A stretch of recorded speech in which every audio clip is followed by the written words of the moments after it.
This is an addendum to the Ancient of Days segment regarding the time when the vision of Daniel 7 is understood, which seems to be when truth prevails, much as it has been lately.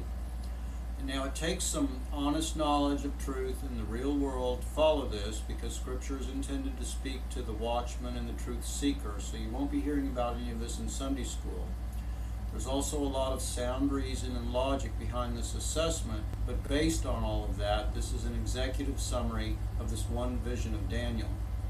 Essentially, there are 4 animals in this vision that describe the present appearance of the religious influences now remaining from each of the 4 ages of the past. The first animal is a lion and relates to the first age, Moses, as the teacher. So it's the teachings of Moses represented here, and we're told that this lion had eagle's wings, but they've now been clipped, and the lion has been given a human heart.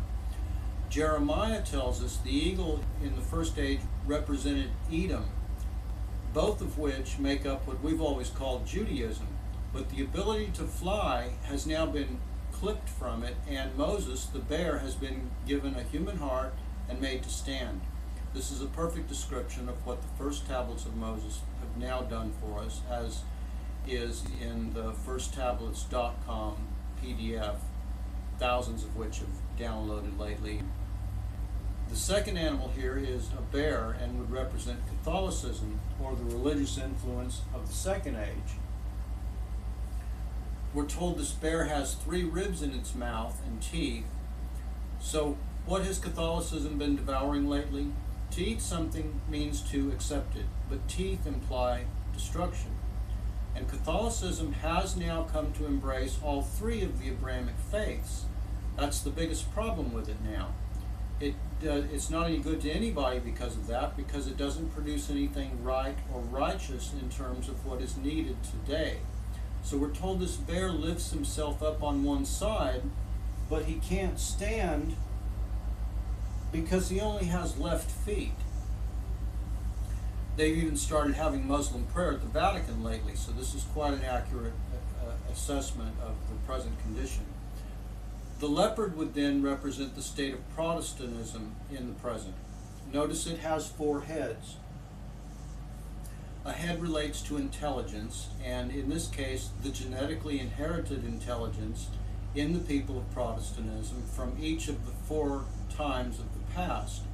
This is a very valuable asset right now, and Protestantism is represented here as a rather formidable beast of the wild, the leopard. But notice it has the wings of a fowl. The thing about a fowl is it can fly, but it chooses to just walk around on the ground instead. Now in this 4th period, the first 20 years, the first half of our 4th period, there has been a most terrible beast come to be, and the EU and globalism are quite well represented here. The EU got its start about 50 years ago or more, and in the 70s, the UK nations joined in, making it a union of about 10 or 11 nations that year.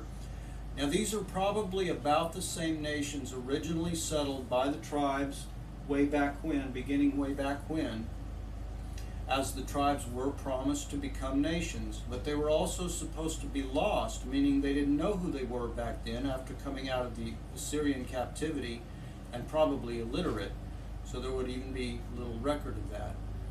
Anyway, they're represented here as 10 horns, and the text goes on to say that this is representing 10 governments. Now what happens is a newer government comes up and subdues 3 of these with great words of human virtue and the eyes of man.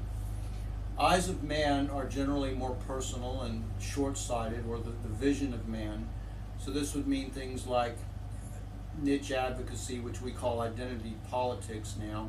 Now, all of this is the condition we find the Providence people in when the Son of Man, people living after 97, come to embrace the wisdom of the Ancient of Days, which is these time periods, as a tool for interpreting Scripture and for working with the forces of nature that are behind all of these things.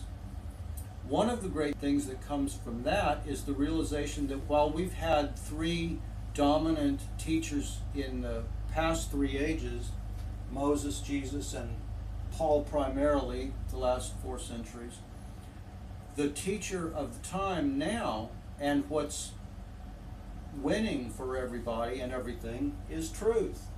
That's the leader of this age, and that's something that there's a lot of prophecy about in Scripture. And that's the brief. Thank you.